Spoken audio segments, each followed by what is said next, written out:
o tema será Acontecimentos Atuais e a Relocalização das Esperanças Espíritas no Terceiro Milênio. Mas antes da gente passar a palavra para ele, eu gostaria de lembrar a todos do fórum que irá acontecer amanhã e domingo que vem, no Centro Espírita. Doutor em Ciências de Comunicação pela USP, é presidente do Instituto de Comunicação Social Espírita, ICOME, e diretor de Políticas de Comunicação da Associação Brasileira de Divulgadores do Espiritismo, ABRAD, entre outros títulos. Bom, nós vamos fazer nossa oração. Realmente ser abençoados nessa noite, com discernimento, um ânimo para aprender, para que tiremos o maior proveito desta palestra. Agradecemos, Senhor, por aqui estar, todos reunidos com um pensamento de fé, de coragem, de ânimo, de novas propostas. E com essa prece de agradecimento, nós damos por iniciada a reunião de hoje.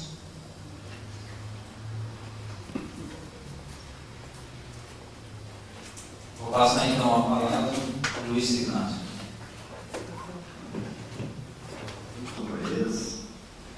Que a bondade infinita de nosso Senhor Jesus Cristo esteja nos nossos corações, nas nossas consciências na noite de hoje.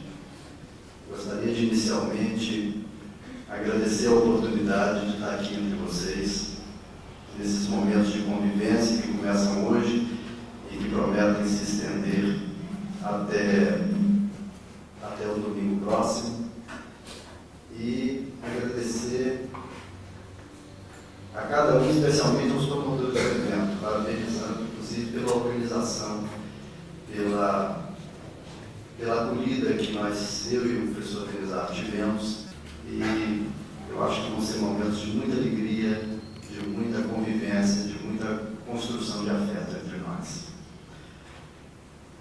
Essa temática, os acontecimentos atuais e a relocalização das esperanças espíritas no terceiro milênio, é uma temática, ela mesma em si, profundamente atual.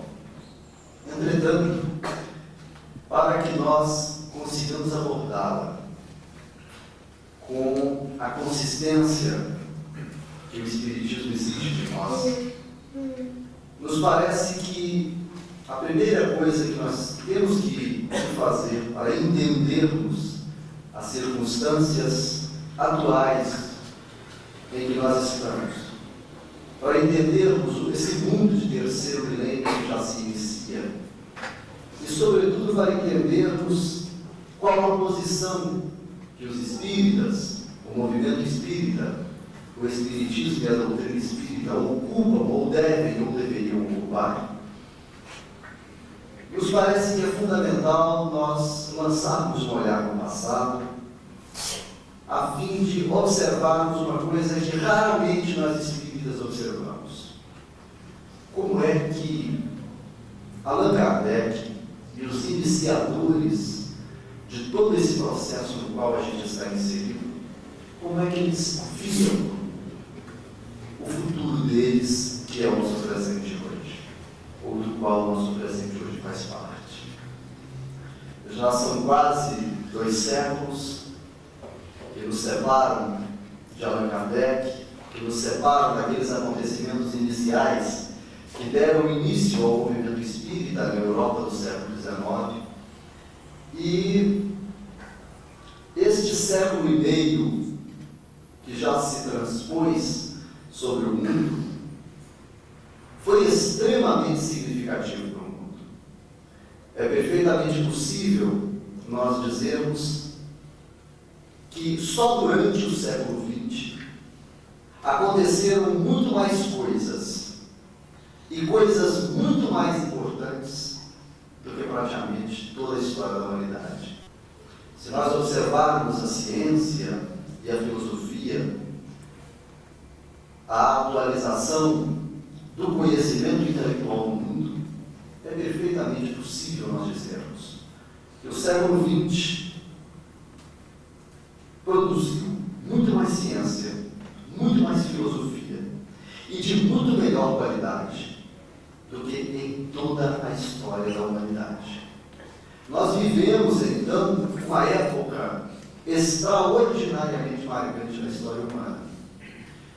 Uma época da qual é perfeitamente possível nós dizermos que o senhor Allan Kardec e as pessoas que o cercavam no processo de construção daquelas ideias novas na França do século XIX mal poderiam imaginar.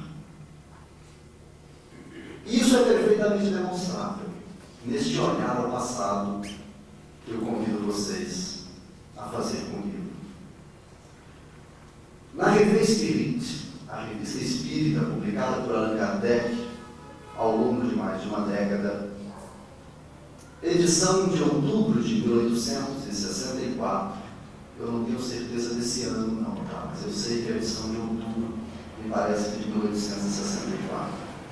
Allan Kardec escreve um artigo que a mim me parece que foi escrito com o coração. É um artigo angustiado, mas ao mesmo tempo esperançoso. Artigo de extraordinária importância para o entendimento do contexto em que o Espiritismo vivia naquela época e por uma dessas contradições que existem em todos os processos históricos e sociais, talvez por estar publicado na revista Spirit e não numa das obras básicas. É um artigo também tão desconhecido quanto a importância que ele tem. É um artigo extremamente desconhecido por nós espíritas. Esse artigo se intitula Tempo de Lutas. Tempo de Lutas. Allan Kardec, nesse artigo,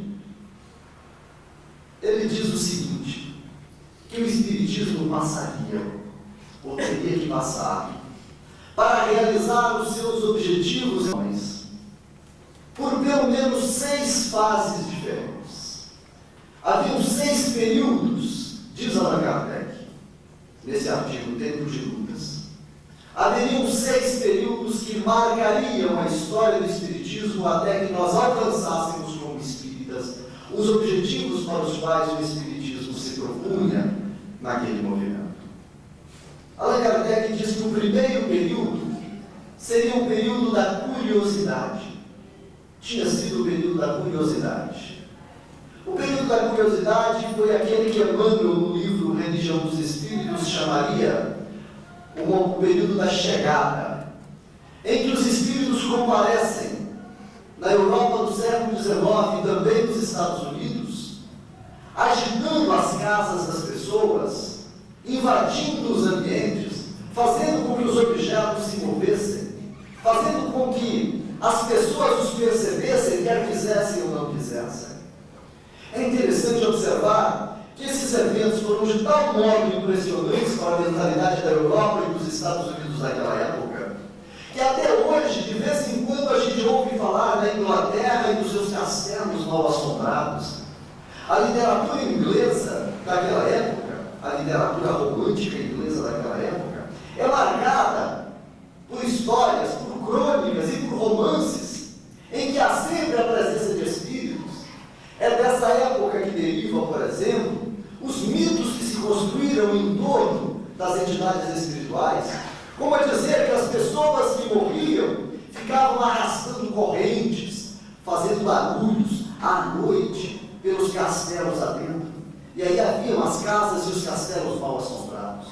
Foram acontecimentos de tal modo impressionantes para a mentalidade daquela época, que a pessoa, quando recebia um convite para uma festa, para um sarau, para um acontecimento qualquer, normalmente vinha debaixo do convite, até quando era publicado nos jornais da época, ao final, brincadeira com as mesas girantes.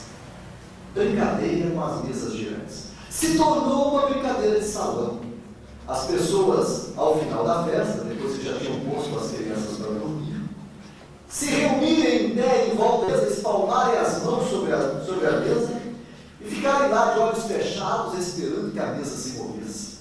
E para o pasmo das pessoas, a mesa de fato E não somente se movia, ela girava. E por isso ficaram conhecidas como as mesas girantes.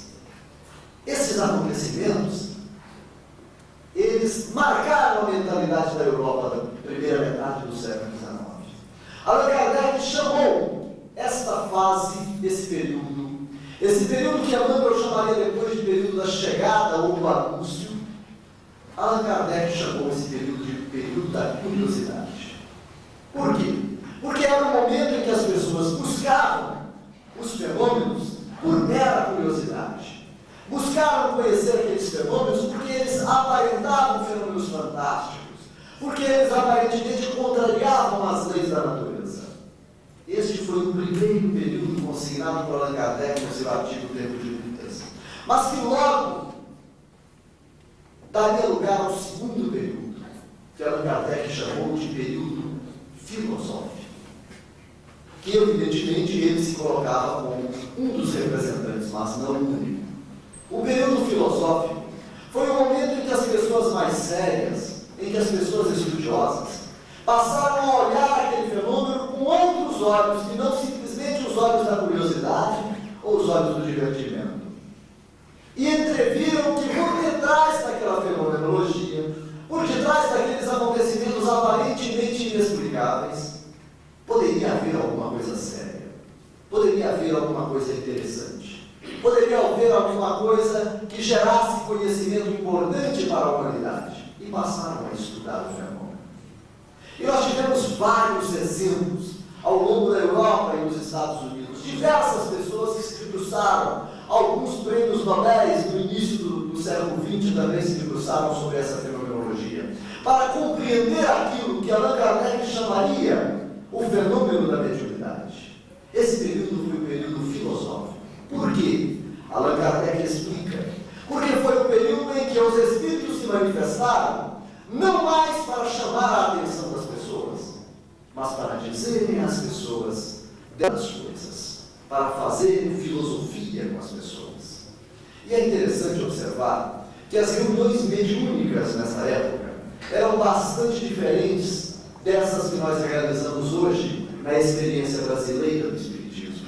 Eram reuniões em que se discutia com os espíritos, eram reuniões em que os espíritos se manifestavam não apenas ditando mensagens que eram seguidas de olhos fechados, mas eram reuniões em que os espíritos se punham a dialogar. Eles eram convidados a fazer filosofia com os homens no sentido socrático do termo, onde se vê que não é à toa, não foi por acaso, que o livro dos Espíritos foi composto de perguntas e respostas, que boa parte do livro dos Médiuns também é fruto de perguntas e respostas, que boa parte do livro Céu e Inferno é também feito de entrevistas com os Espíritos, mesmo com os Espíritos que Allan Kardec classificara como espíritos inferiores, os espíritos perturbados, aqueles que desencarnavam em condições de dificuldade, eram chamados não somente para serem atendidos, mas também para que nós aprendêssemos com eles, para que as pessoas aprendessem o que é que acontece com a pessoa depois da morte, diante desta ou daquela situação.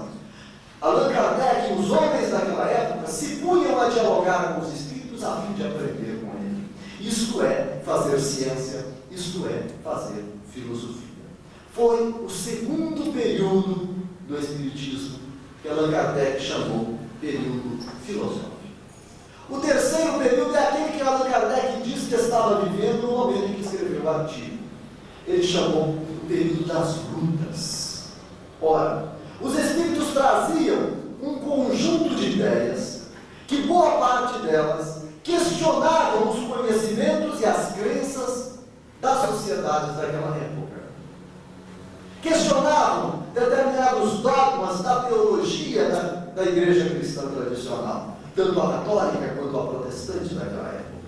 Questionavam alguns dogmas da ciência, algumas verdades ou alguns axiomas tidos como fundados, como corretos para a ciência daquela época, eram questionados por aqueles conhecimentos novos e pelas experimentações que os cientistas e aqueles homens estudiosos estavam fazendo.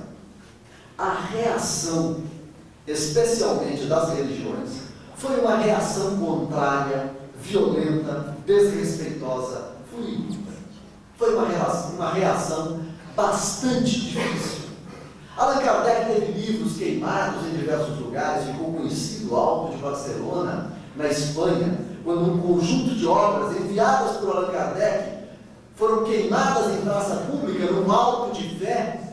Já não se queimavam pessoas naquela época, mas a Inquisição queimava livros, e os livros foram queimados em praça pública. Allan Kardec se surpreendia com isso, porque ele acreditava, isso estava escrito nos livros, que o Espiritismo nem precisaria se tornar uma religião separada das outras.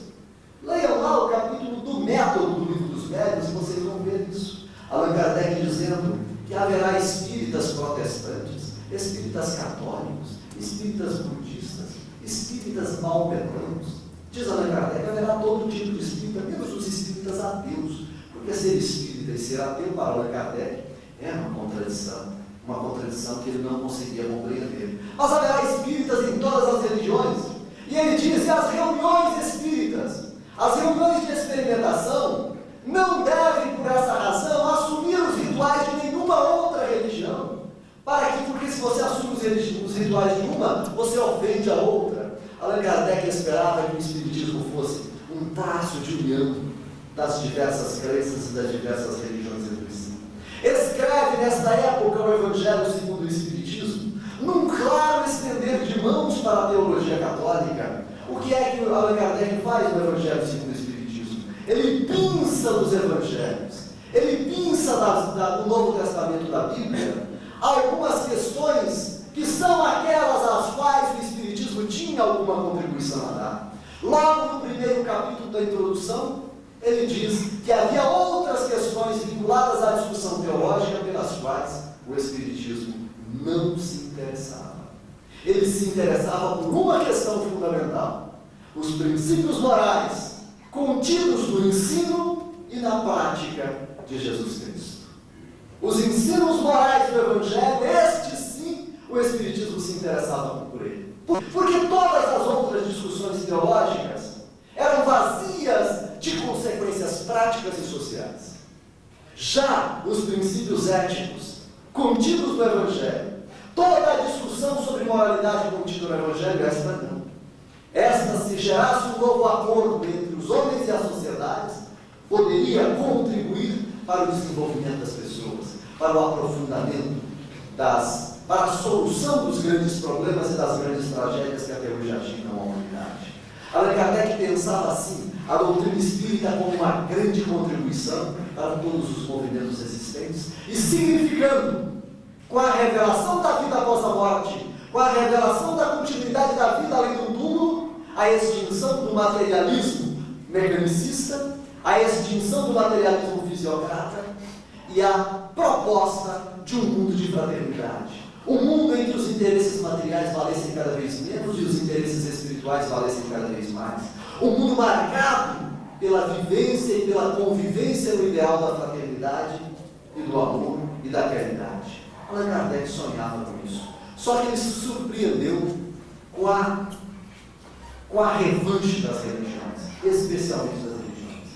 Foi uma resposta violenta, uma resposta de combate. De repente, aquela mesma doutrina que falava de amor e falava de fraternidade era assimilada de uma maneira diferente. Era assimilada como sendo a própria doutrina de Satanás. Era assimilada como sendo o próprio dizer do anticristo e que deveria ser combatido, como aquilo que queria acabar com a religião. Allan Kardec chama este período de dificuldades que os espíritas viviam de período de lutas. E diz que ele estava naquele momento vivendo este período. E daí o sinal de angústia que existe neste artigo Tempo de Lutas de Kardec. Ele se demora um pouco mais neste momento, porque ele estava falando de coisas que eram bastante presentes. Ele estava dizendo de coisas que ele estava sofrendo, depois de ter dedicado anos a fios a um estudo que lhe era muito caro, a um estudo ao qual ele dedicava todo o seu tempo com extrema seriedade no final da sua vida. Naquele momento, Allan Kardec expõe o seu lado angustiado. Entretanto, ele abre condições para pensar a esperança. e propõe 3 outros períodos à frente. Allan Kardec assume o risco de fazer profecia. E aí a gente tem que tomar muito cuidado, porque todo prognóstico é sempre uma aposta, é sempre a manifestação de uma esperança, e não uma previsão obrigatória. E nós vamos ver isso nesse artigo de Kardec. Haveria para ele 3 outros períodos depois desse período de lutas. Haveria o que ele chamaria, logo depois do período de lutas, o que ele chamaria de período religioso, em que o Espiritismo, até para se defender da violência dos outros movimentos, se conformaria em torno de uma identidade religiosa específica e assumiria para si práticas tipicamente religiosas. Seria o Espiritismo como religião, praticado na forma de religião, o que ele chamou de período religioso. Mas período que duraria um pouquinho, acabaria logo. E daria lugar a um período intermediário. E Allan Kardec coloca esse período intermediário e diz: é um período sem nome. Porque as pessoas que o vivenciarem é que denominarão, é que darão a denominação correta para ele. Mas logo em seguida a este período intermediário, o Espiritismo chegará ao seu último e final período, o período da regeneração social. Este último período, o período da regeneração social, é que marcará a história da humanidade, em que a doutrina espírita e os espíritas darão a contribuição que deve ser dada por eles para a humanidade. Allan Kardec faz outras previsões também dentro desse artigo. Ele diz assim, que o período religioso duraria somente até o final do século XIX. Sendo logo na entrada do século XX, haveria o período intermediário, e no século XX, o século XX seria marcado pela regeneração social. O século XX seria o século da fraternidade, seria o século da abastança, seria o século da convivência solidária entre as pessoas. Nesse ponto, é preciso admitir hoje, 150 anos depois, que esse artigo manifestava muito mais uma esperança do que a própria previsão. Allan Kardec não acertou na sua cronologia dos períodos. Na verdade, o que aconteceu depois do período de lutas foi que o Espiritismo se estilou até quase a morte na Europa. Já na entrada do século XX, por razões sociológicas e antropológicas que muitos estudiosos, inclusive não espíritas, têm buscado estudar, o Espiritismo quase que se extingue enquanto movimento lá na Europa. E surge no Brasil, ainda na época de Kardec, um movimento bastante diferente daquele que havia na Europa. Um movimento marcado muito mais do que na Europa pela mentalidade católica. Surge no Brasil um movimento religioso, toma proporções enormes, e o Espiritismo invade o século XX de uma forma completamente diferente. Fora como se, antes mesmo do tempo das lutas, do período das lutas, afirmado por Kardec neste artigo, surgisse no Brasil o período religioso e não na França. E um período religioso que não durou até o final do século XIX, mas que se estendeu e se agigantou por todo o século XX, fazendo do Espiritismo uma espécie de movimento de massas. Só não é movimento de massas porque é um movimento de classes médias e classes altas. O Espiritismo não é coisa assim, não é coisa de pobre, digamos assim. Mesmo no Brasil, país de tantas desigualdades e contradições sociais, o Espiritismo é uma religião de classes médias e classes altas. O que é uma contradição no movimento que se interessa tanto pela miséria humana, pelo sofrimento, pela pobreza, pelas camadas mais humildes. É um movimento formado por pessoas de classes médias e classes altas. Isso não sou eu quem digo, quem diz são os institutos de pesquisa. E especialmente nessas épocas, nas épocas de eleição, faz pesquisa sociológica, faz pesquisa sociodemográfica no Brasil, e desde a década de 90, com o surgimento da Igreja Universal do Reino de Deus, esses institutos de pesquisa têm se interessado muito pelo perfil religioso do brasileiro, porque as religiões, especialmente as neopentecostais, passam a fazer política claramente passaram a defender candidaturas, a aparelhar partidos e assim por diante. Então passou a ser bastante importante para as pesquisas sociodemográficas de eleição no Brasil pesquisar religião. E nesse momento é que eles descobrem alguma coisa que para outros sociólogos, para especialistas já é uma coisa óbvia, que o movimento espírita era um movimento de camadas altas e médias. Coisa assim de algo em torno de 32%, de acordo com o censo de 91, 32% dos espíritas têm segundo grau completo ou curso superior. O que é desproporcional, completamente desproporcional no país como o Brasil. Cerca de 1/3 a mais de 1/3 dos espíritas estão no alto da pirâmide da pirâmide social. Nós somos altamente escolarizados e concentramos boa parte da renda do país. Até hoje ainda é assim. Embora não sejamos um grupo social quantitativamente significativo no Brasil. Mas é um movimento religioso de enormes proporções, de grande influência e que conquistou uma legitimidade social muito grande. Allan Kardec, então, não tinha na época dele elementos capazes de ajuizar esse tipo de situação e de fazer esse tipo de previsão.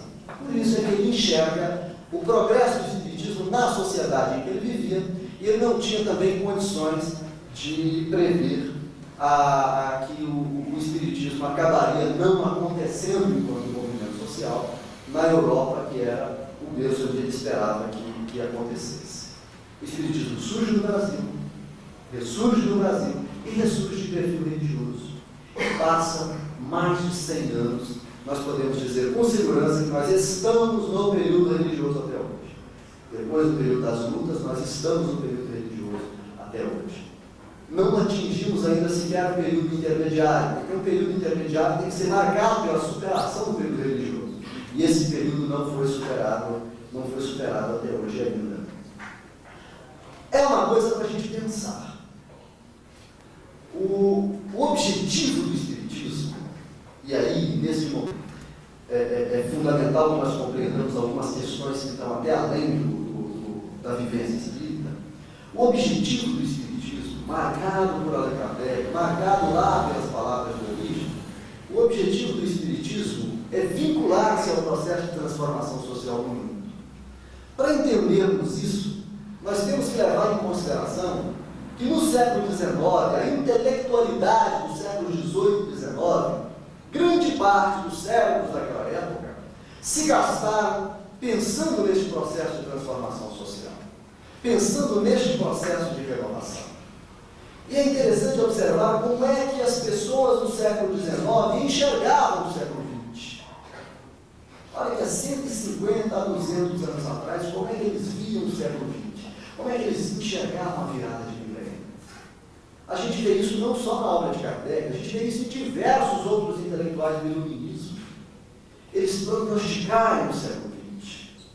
Ora, o que é que eles tinham de material de análise na mão deles?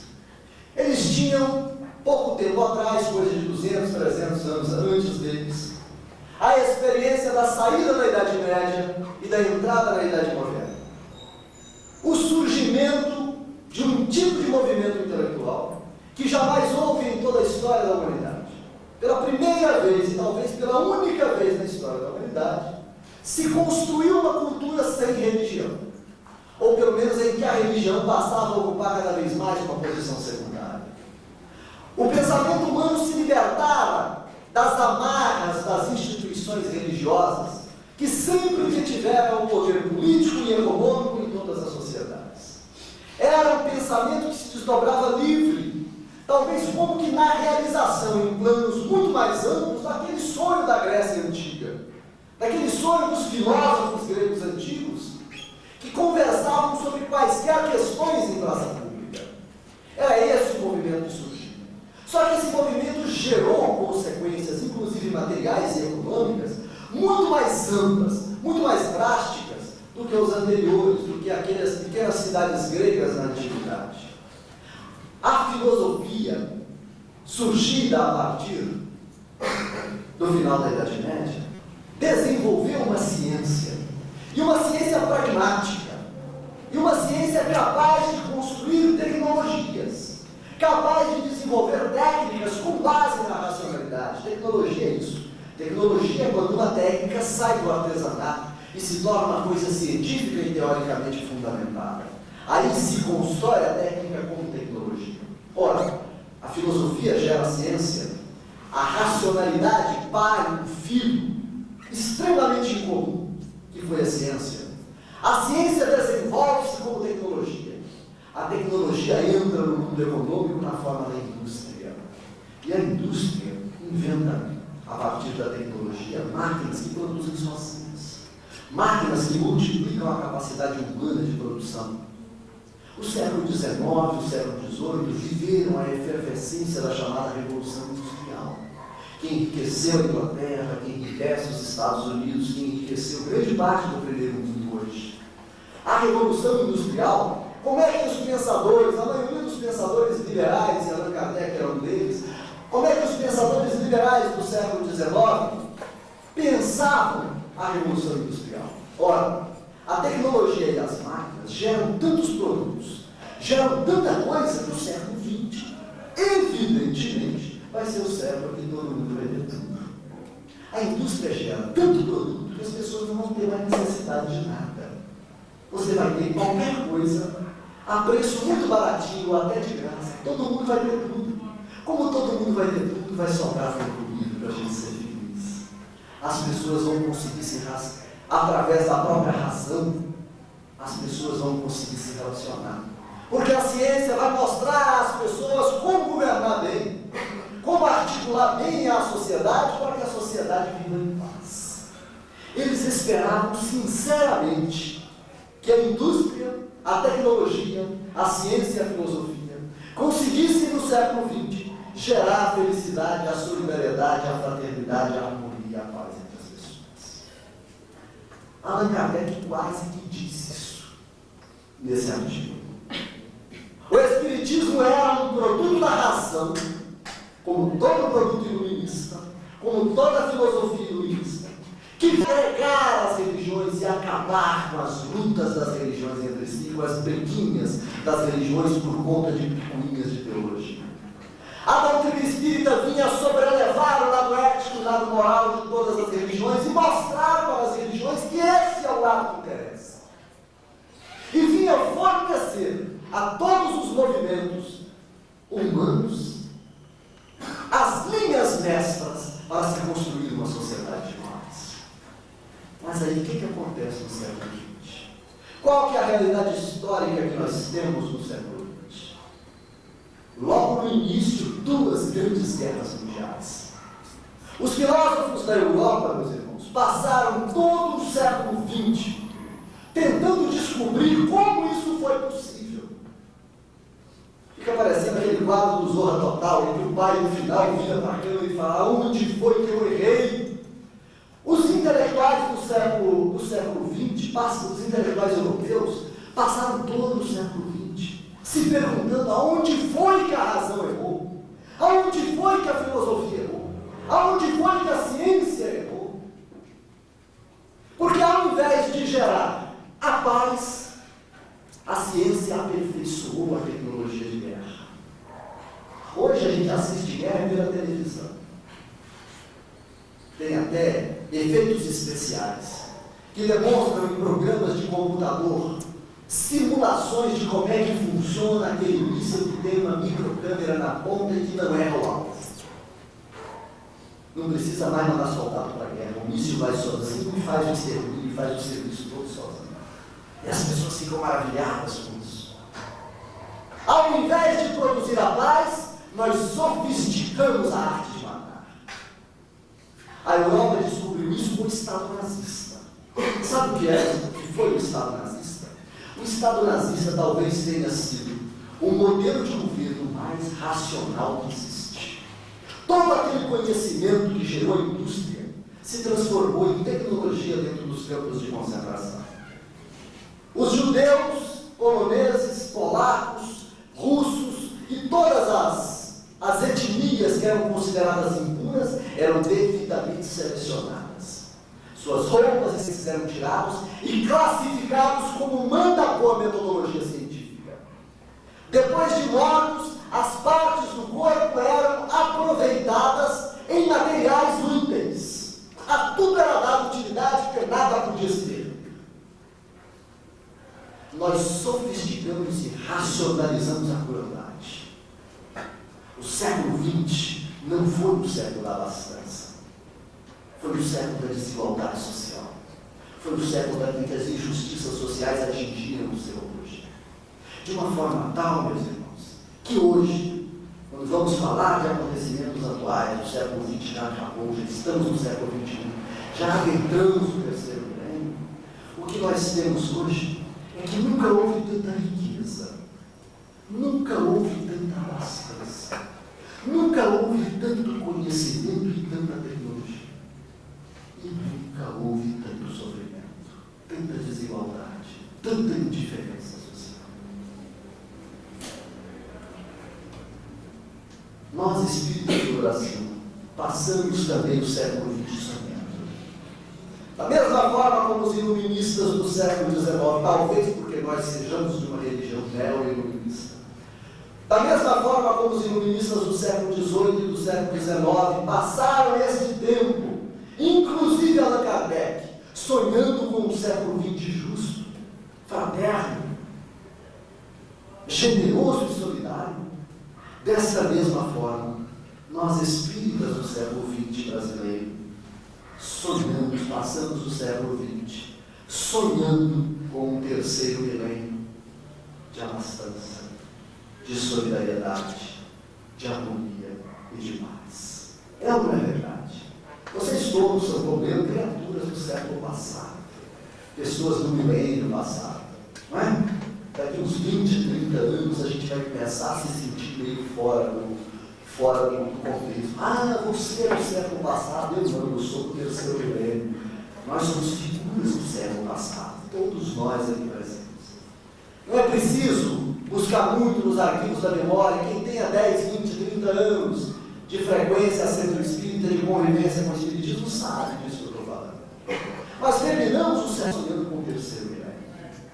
E o que é o terceiro milênio hoje? Como é que estamos diante dos acontecimentos? Os historiadores e sociólogos, talvez com certeza, irão dizer que o terceiro milênio começa não naquele 31 de dezembro para 1º de janeiro, em que a gente discutia o Big Bang, o grande boom nos computadores, ou que a gente discutia se o terceiro milênio começava no início do ano 2000 ou no final do ano 2000. O que não falta hoje em dia são discussões inúteis.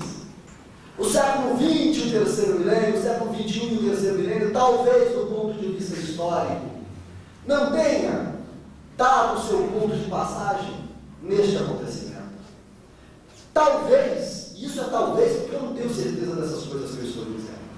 Da mesma forma como o historiador inglês Eric Hobsbawm vai afirmar que o século XX começa com a Primeira Guerra Mundial e termina com a queda do Muro de Berlim, por isso ele diz que foi um breve século XX, porque foi o século de um contexto específico de crenças e de práticas, de divisão de mundo no processo da Guerra Fria. Desta mesma forma, é possível talvez nós dizermos, talvez, que o século XXI e o terceiro milênio começa com a queda das duas torres do World Trade Center. Os séculos começam, as viradas acontecem com momentos de tragédia e de catástrofe. O século XXI talvez seja o século do terrorismo, o século da completa indiferença econômica e militar internacional. O século em que os grandes países esmagam os fracos por meros propósitos econômicos. O século em que a gente talvez vá perder, ou esteja em risco de perder, a última das nossas esperanças, que é a esperança na capacidade do ser humano de produzir a paz, de produzir o bem. Meus amigos, talvez da mesma forma, nós vivemos hoje esse risco, o impacto desse risco. Da mesma forma como Allan Kardec previa que que as 3 últimas fases, para chegar na fase da regeneração, duraria alguma coisa em torno de 15, 20, 30 anos. E a gente hoje se pergunta, onde estava a previsão de Kardec? Por que ela não se cumpre? Por que ela não se cumpriu? Nós corremos o risco, sim, de chegarmos no final do século XXI, ou talvez no final do 3º milênio, olharmos para trás e falar onde é que estavam as esperanças espíritas do 3º milênio. Aquilo que os espíritos diziam a respeito do mundo de regeneração, aonde está isso? Que mundo de regeneração é esse? Que não para de fazer guerras, que não para de reproduzir continuamente a injustiça social na porta da casa da gente. Que mundo de regeneração é esse?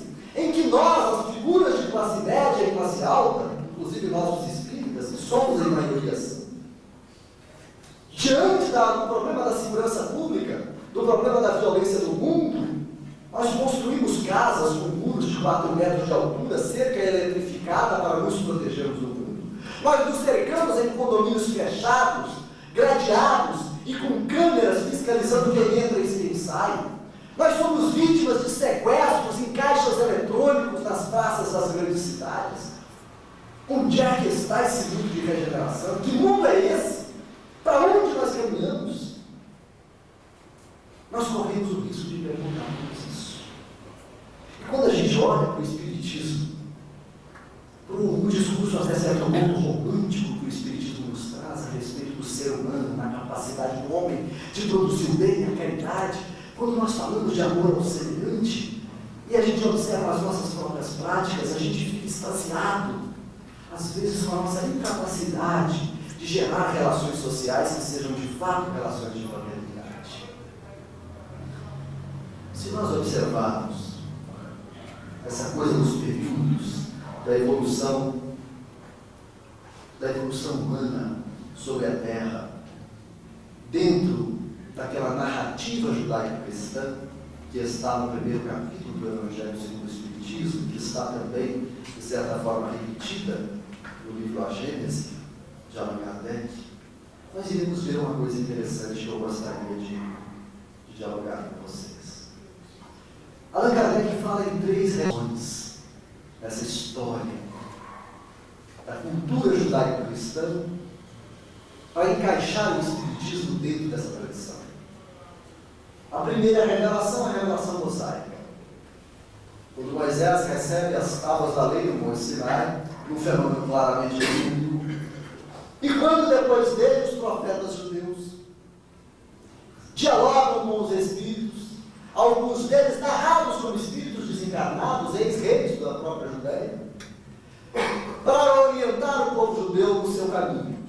A primeira revelação, a revelação da justiça, recebida dos espíritos pelos homens.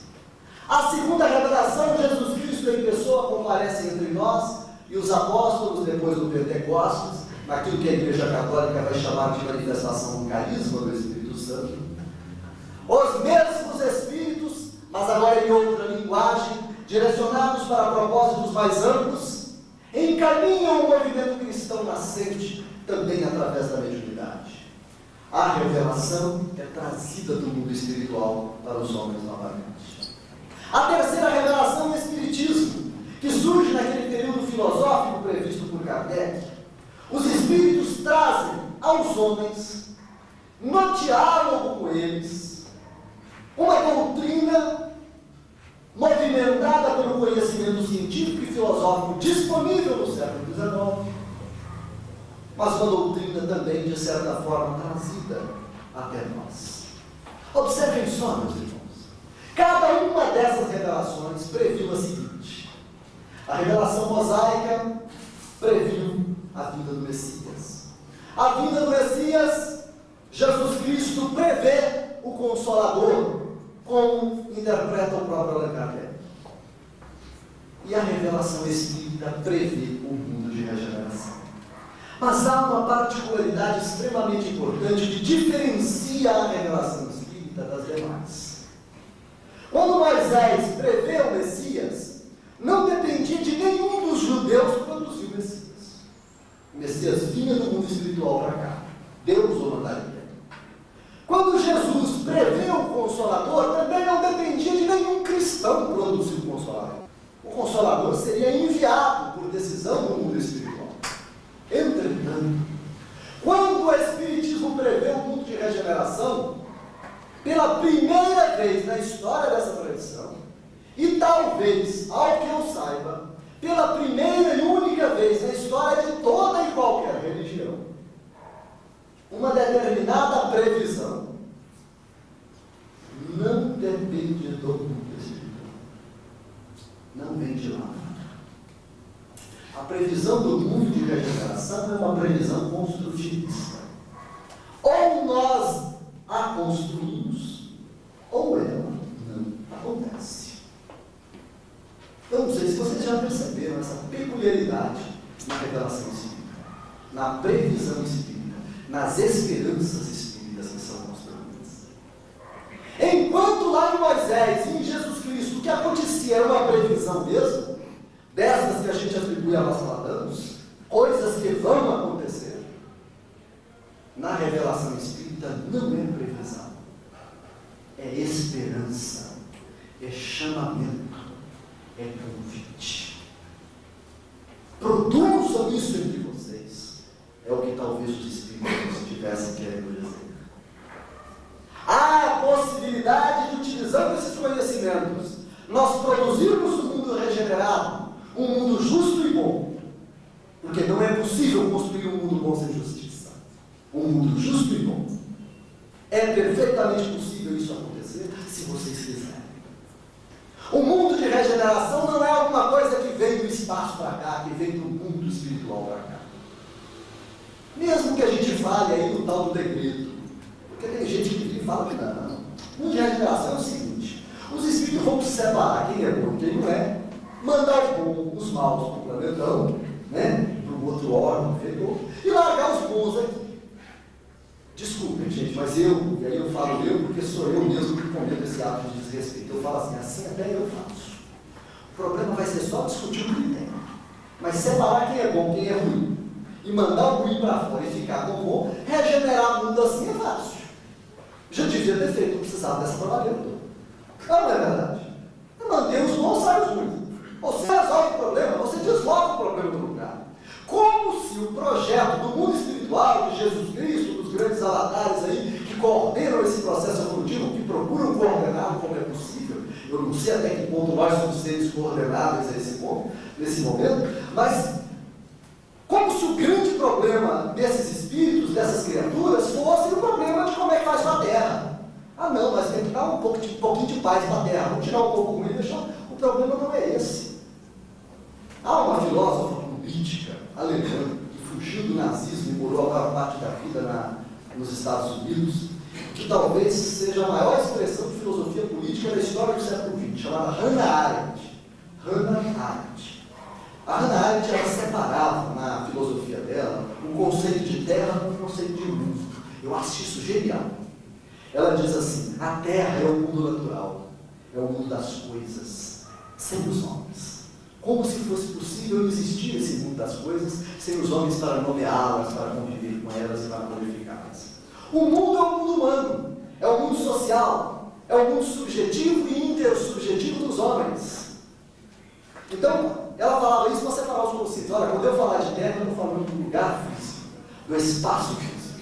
Quando eu falar de mundo, eu estou falando desse espaço físico ocupado pelos seres humanos. Os estudiosos de geografia humana trabalham hoje dentro dessa conceituação de Hannah Arendt. O mundo e a terra.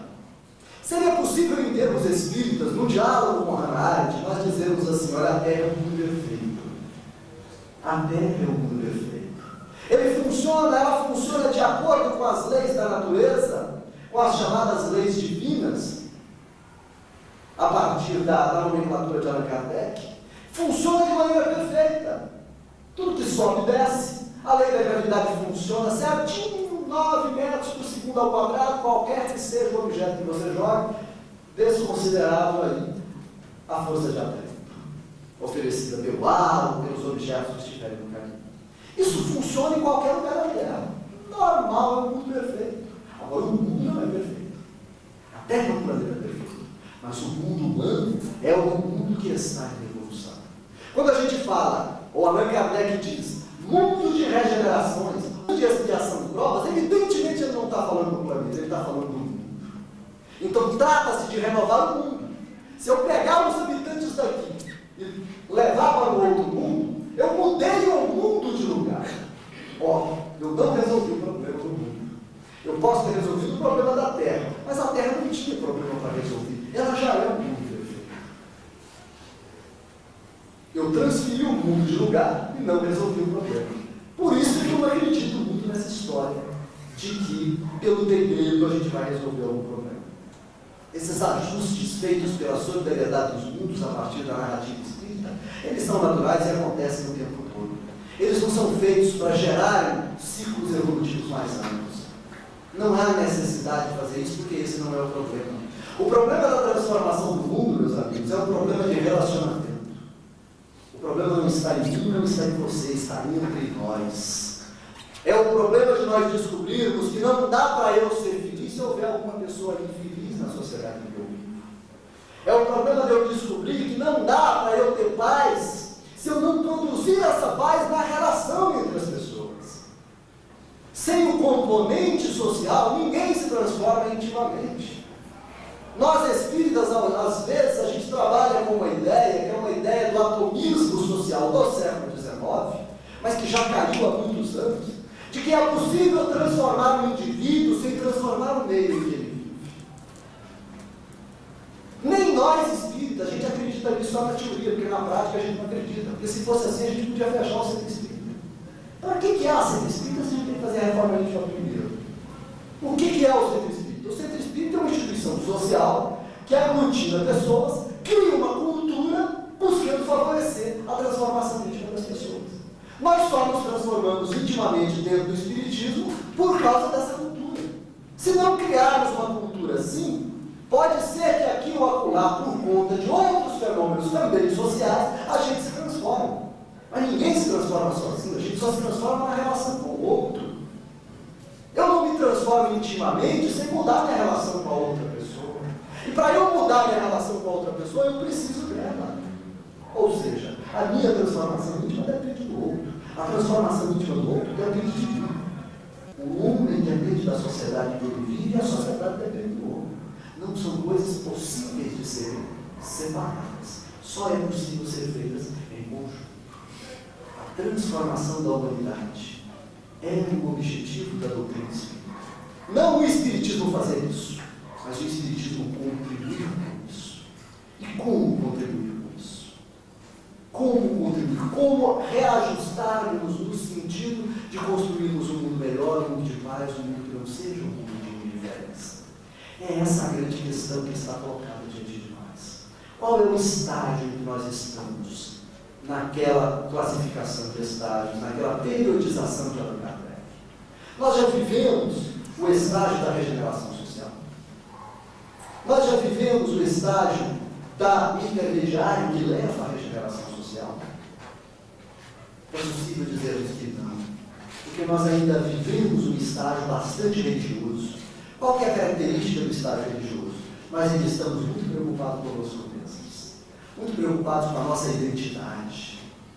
Aquela pergunta clássica que o pessoal do rádio até preparou para fazer para mim.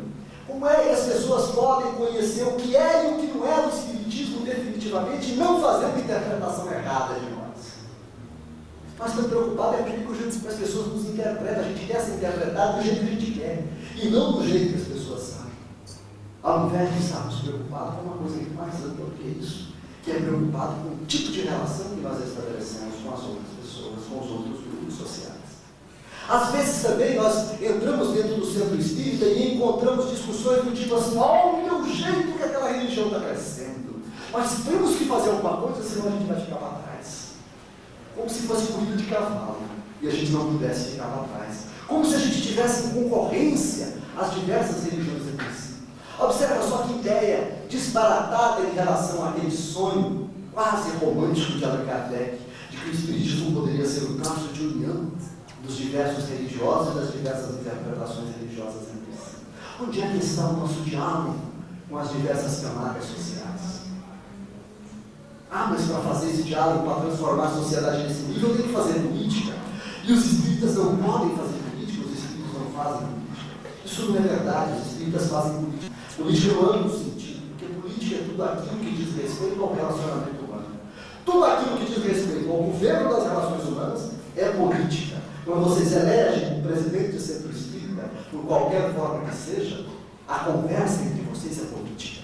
É preciso fazer política e boa política. E mais, os espíritas fazem política sim. E às vezes política no sentido tradicional.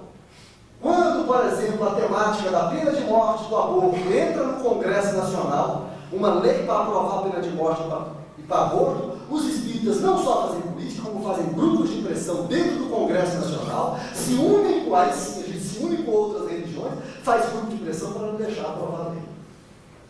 Aí as pessoas perguntam, por que os espíritas estão fazendo isso? E às vezes surge assim a resposta, é porque nós espíritas estamos preocupados com o problema daquelas crianças que vão morrer vítimas do aborto, ou com o problema daquelas criaturas que vão morrer por conta da pena de morte. E o Espiritismo defende o valor da vida, isso é verdade. Entretanto, se aparece um ou dois ou três políticos que no mesmo Congresso Nacional desviam R$1 bilhão, como aconteceu recentemente, dos fundos de assistência do Norte e do Nordeste, e só esse desvio de verbas mata muito mais gente, muito mais crianças, do que se a pena de morte ou aborto fossem aprovados, a gente não vê os espíritas fazerem movimento contra isso. A gente não vê os espíritas se organizarem para impedir que isso aconteça. Ou para criar leis, ou seja lá, para que tipo de movimento que seja, para promover a defesa da sociedade nesse mundo. Onde é que está, nesse momento, a nossa preocupação pela vida? A nossa preocupação pelo direito dessas crianças? Onde é que a gente discute isso no centro espírita? A gente não discute isso. Nós discutimos pena de morte e aborto por uma razão muito simples, que não é o sofrimento das crianças, infelizmente. É porque está escrito em Allan Kardec que a gente é contra. É por uma razão quase dominante. E precisamos repensar isso. Precisamos colocar em crise o nosso modo de pensar e o nosso modo de agir, para que nós, cada dia que passa, nós ressintonizemos o nosso movimento, que é grande, que é generoso, que é solidário. Nós temos sim muita experiência que mostrar para o mundo.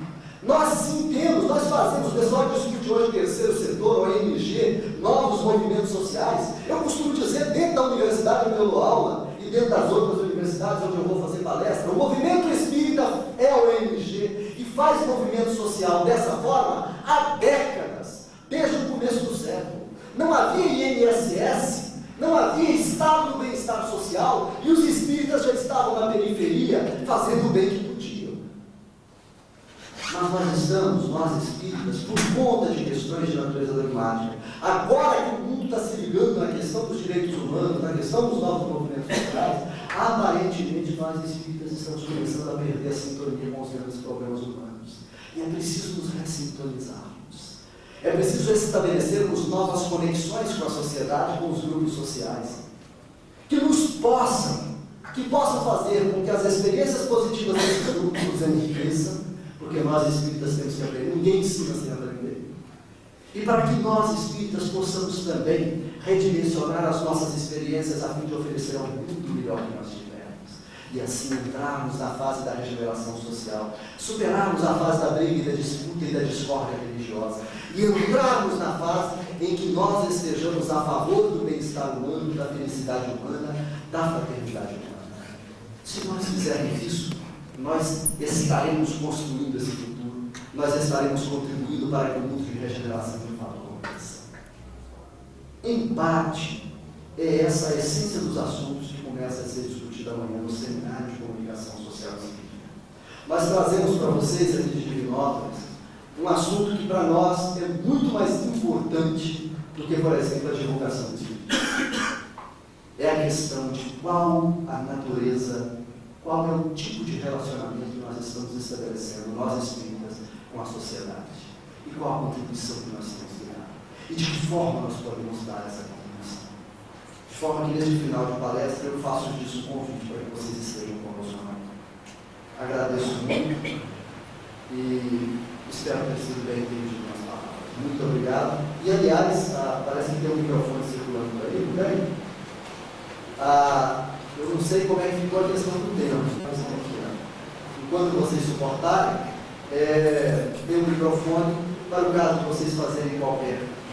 E aí eu diria, não somente perguntas, mas para vocês também se posicionarem, tendo toda a abertura, inclusive, para se posicionar diferente da posição que a gente... Gostaria de perguntar. Está desligado o microfone.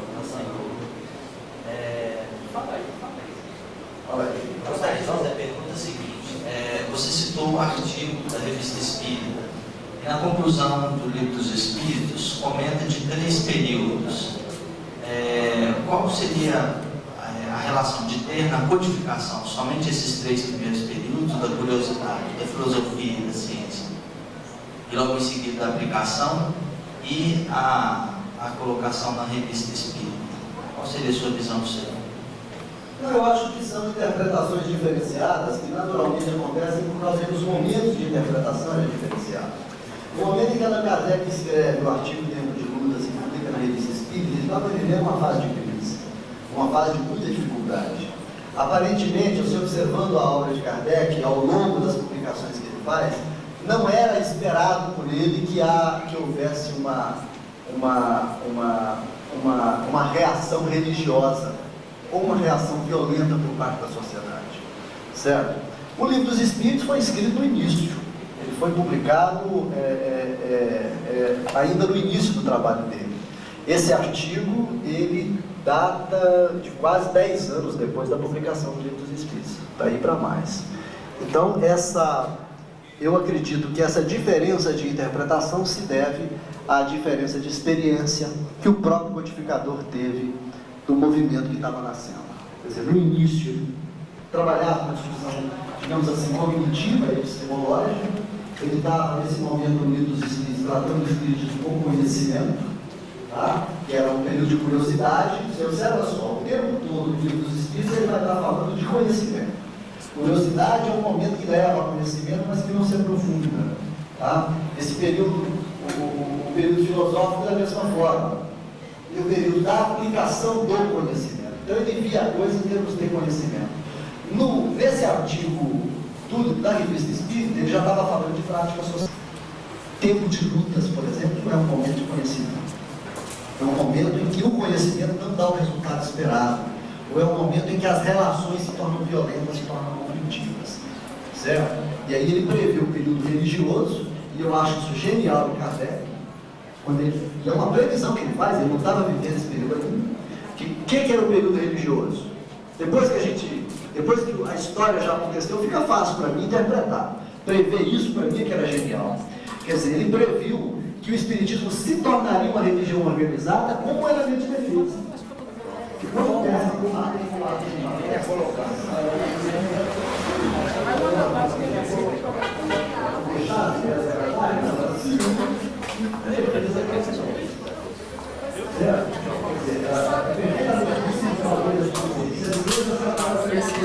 Se tivessem reagido de maneira violenta, seria uma coisa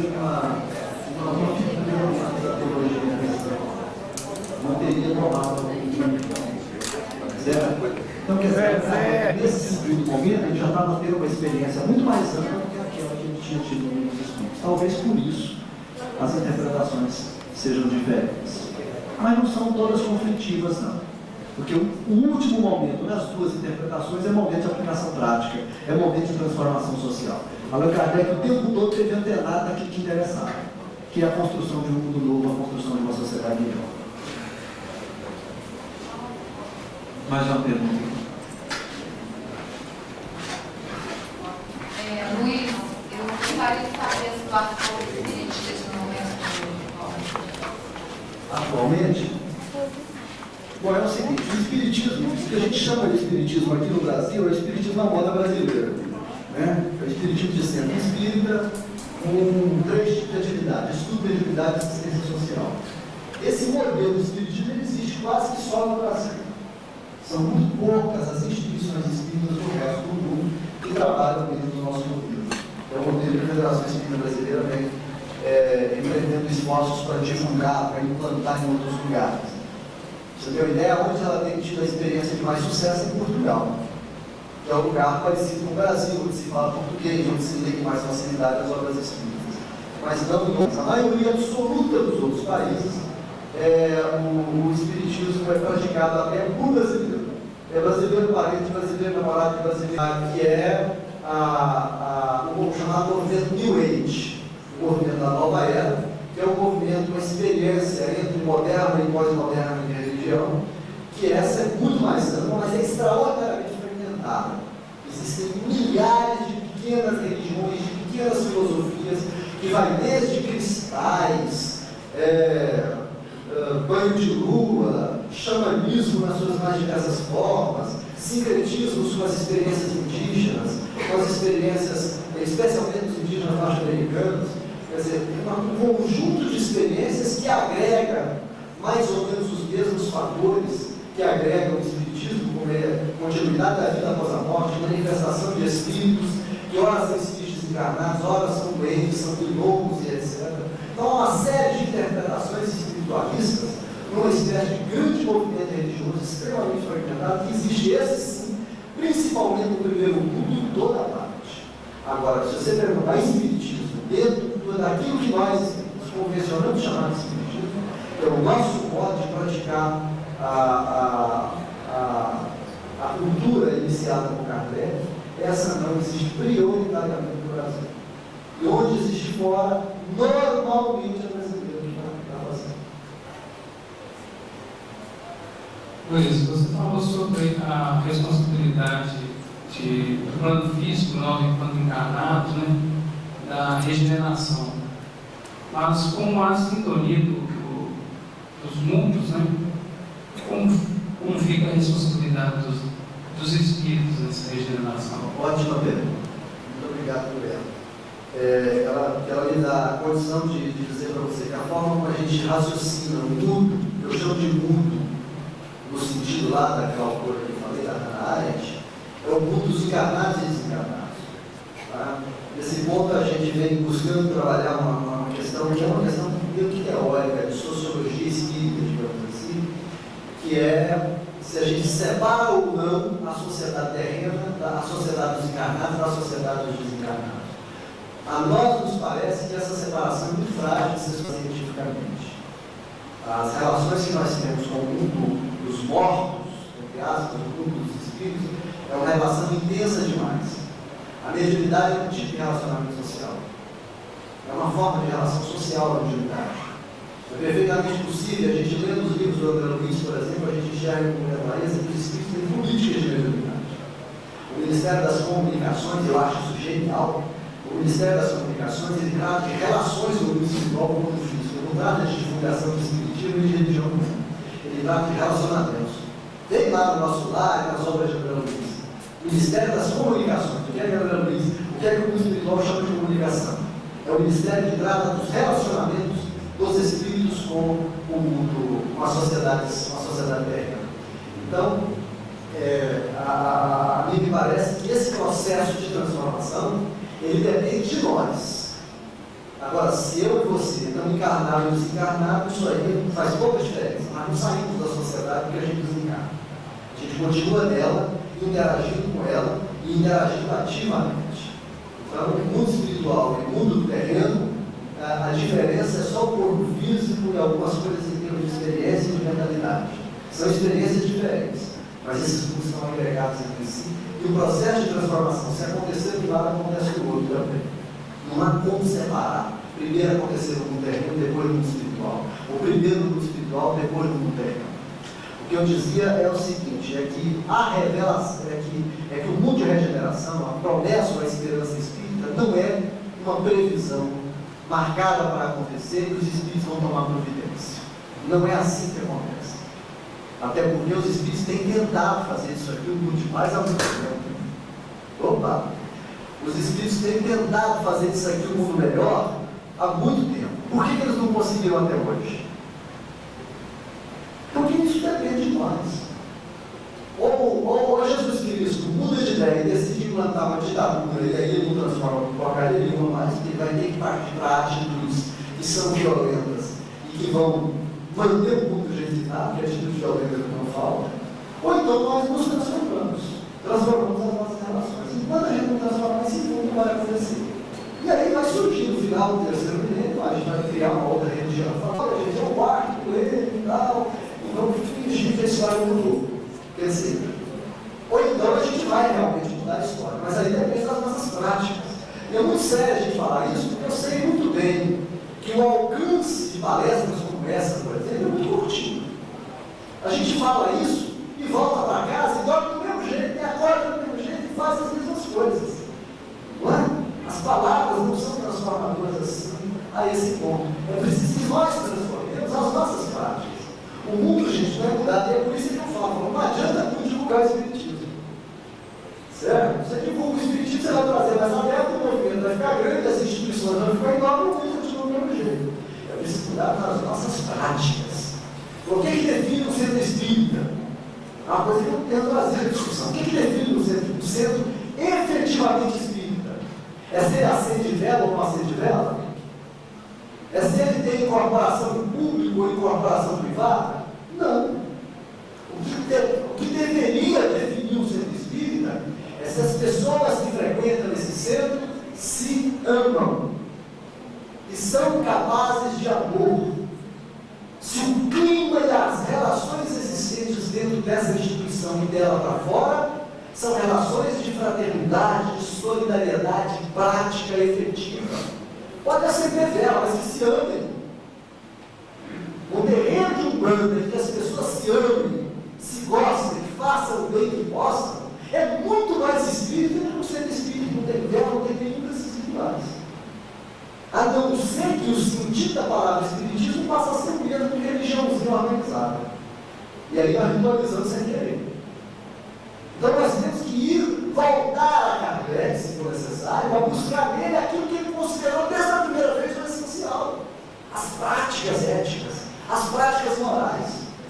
Não é só uma teoria para convencer os outros que isso existe, não. Para que a gente precisa saber que existe vida depois da morte? Qual o sentido e a importância das nossas crenças?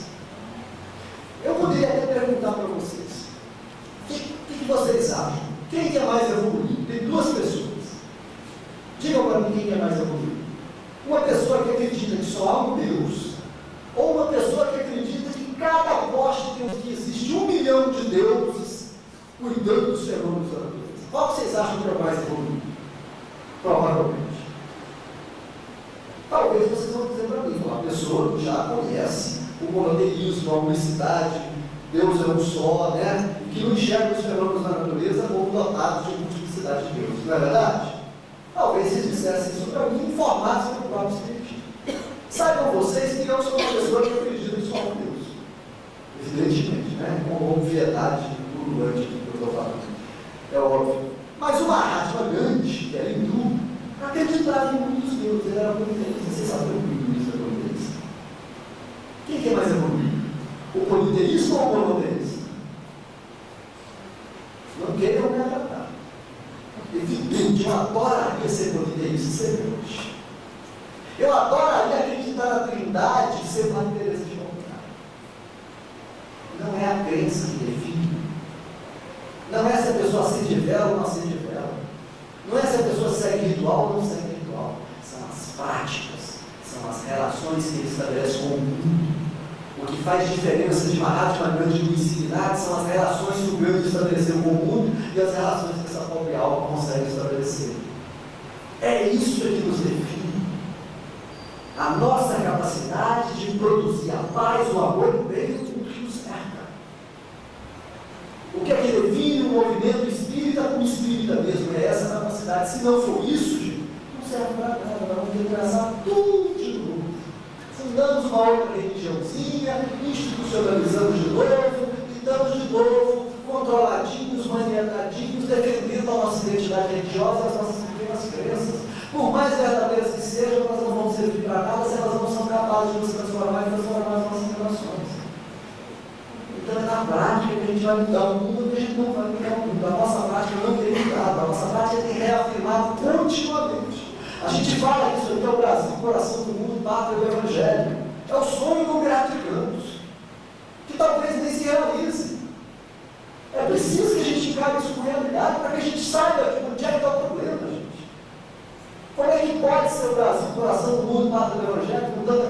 manifestação, com crianças cheirando bola, com menino abandonado na rua, com tanta morte, com tanto assassinato, com tantas coisas acontecendo.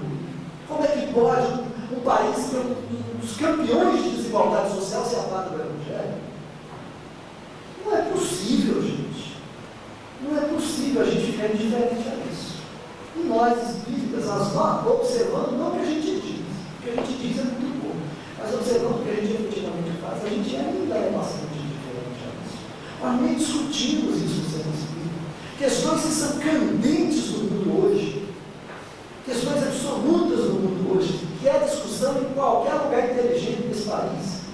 A questão da ética na política, a questão dos direitos humanos, a questão da ecologia, a questão da segurança pública, a questão da escola, da educação, a questão da saúde pública, não são questões discutidas no centro espírita. A gente fica discutindo a pluralidade dos mundos habitados. Não é que esse tema, pluralidade dos mundos habitados, não seja um bom tema. É legal a gente discutir isso. Mas por que a gente não discute as questões que fazem as pessoas sofrerem?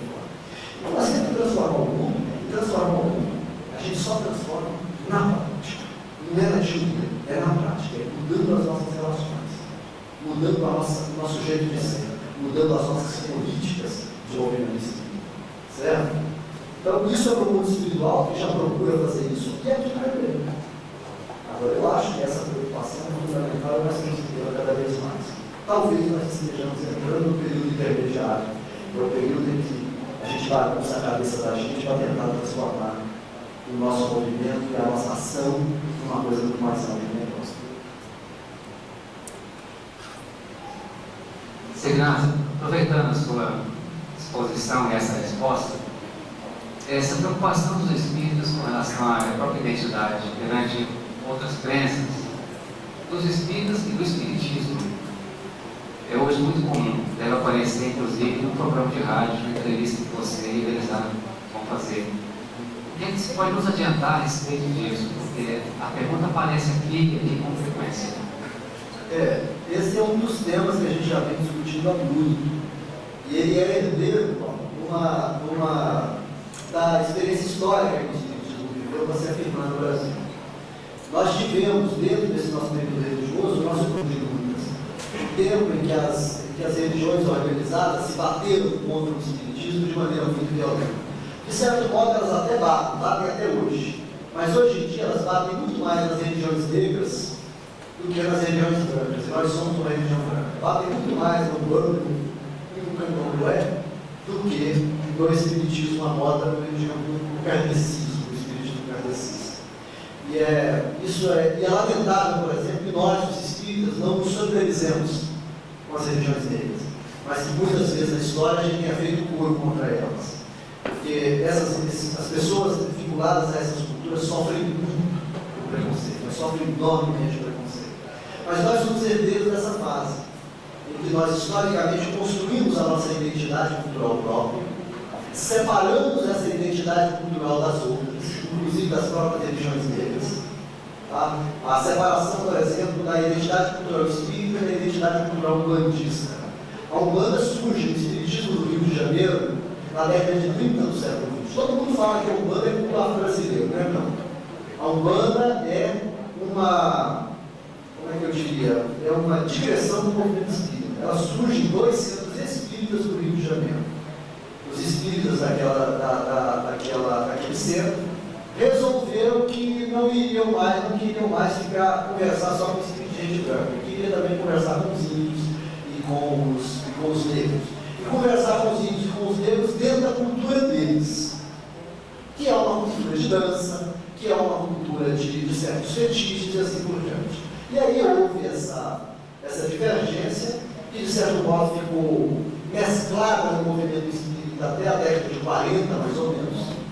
É interessante que na década de 40 a revista Reformador da FEB publica um artigo dizendo que Umbanda é espiritismo. Certo? Isso houve uma reação muito grande, especialmente em São Paulo, onde o pessoal já se batia muito. E na década de 60, a própria Federação Espírita Brasileira renova esses dizeres, já passando a assumir uma postura de separação nesse sentido. Então vem dessas lutas. a questão da identidade cultural. Atualmente, a gente ainda vive esse tipo de coisa por causa que, na mentalidade brasileira, na mentalidade do senso comum da população brasileira, jamais as religiões mediúnicas andavam separadas.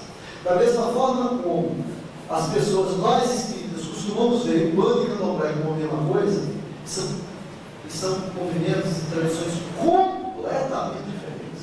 Nada uma coisa igual. Existem pontos de contato, da mesma forma como nós temos pontos de contato com os irmãos. São tradições completamente diferentes. A Umbanda é uma coisa, o Candomblé é outra. Nós espíritas juntamos as coisas normalmente em algum lugar por desconhecimento. Dessa mesma forma, na mentalidade brasileira, as religiões mediúnicas sempre foram mais ou menos a mesma coisa. Mas isso deriva da nossa própria história. Isso não é um engano produzido por gente de má fé. Isso é porque a nossa história era a mesma até a década de 40, década de 50 no máximo. Em Goiás, é interessante, a realidade de Goiânia me serve de exemplo porque eu moro lá, né? Em Goiânia, por exemplo, a Federação Espírita do Estado de Goiás, ela foi criada como União Espírita Goiana. Era o nome que deu, o primeiro nome que ela teve, depois ele mudou para a Federação. A União Espírita Goiana foi fundada em 3 de outubro de 1950 por 3 centros espíritas. Havia mais ou menos, parece que havia 700 espíritas de Goiânia, 3 centros espíritas fundaram a Federação, a União Espírita Goiana. Um desses centros espíritas era o terreiro de Umbanda, chamado Tenda do Caminho, que havia em Goiânia, e que depois que o dirigente desencarnou, se tornou um centro agora kardecista por conta das pressões que havia no movimento espírita. E a Assembleia de Fundação foi no Centro Espírita Bezerra de Menezes, que fica até hoje na Avenida Montoro, e até hoje no terreiro de Umbanda. Então é muito interessante.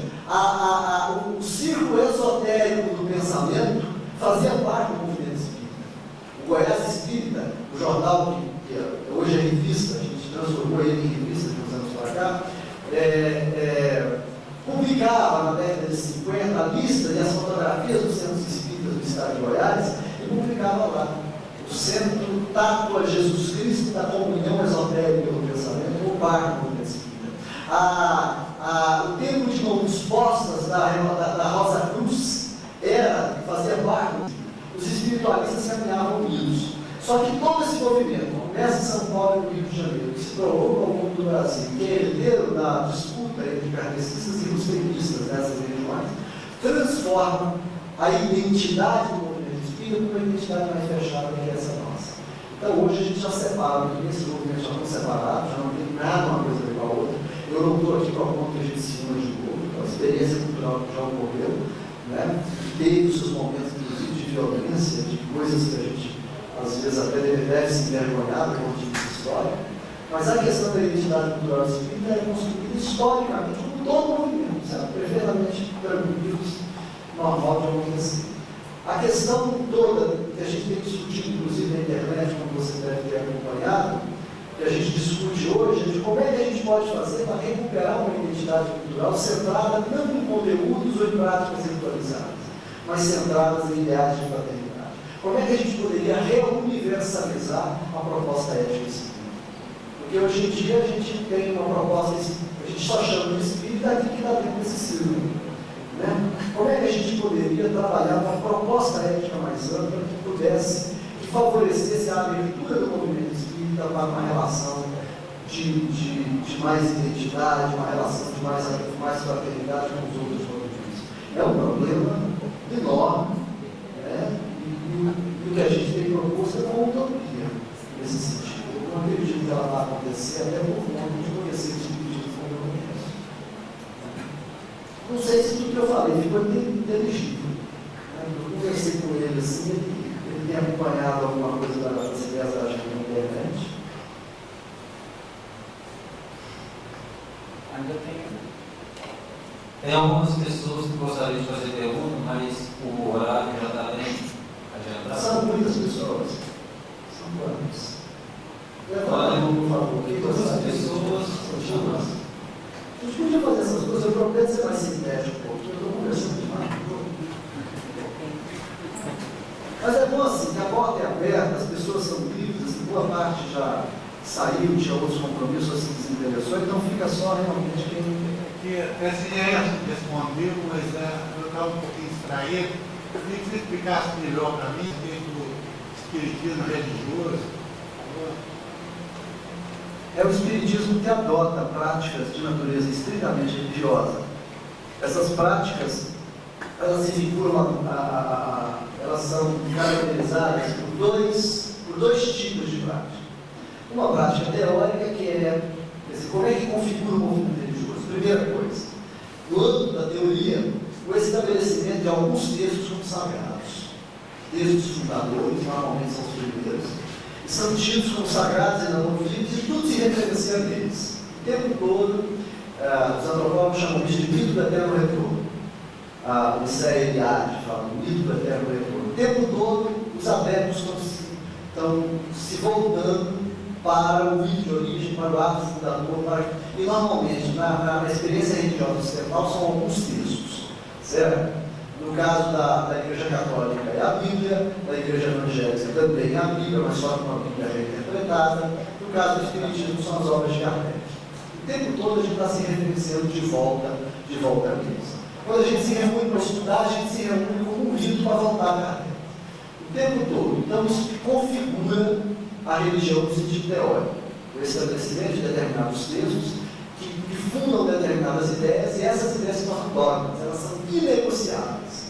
Nós, por exemplo, não negociamos a existência de Deus, não negociamos a sobrevivência do Espírito, não negociamos a mediunidade, não negociamos que mais? Me ajuda? A reencarnação.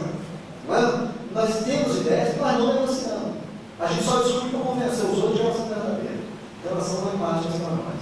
Isso configura o movimento religioso. Segunda coisa que configura o movimento religioso: a prática das relações entre as pessoas se torna ritualizada e institucionalizada.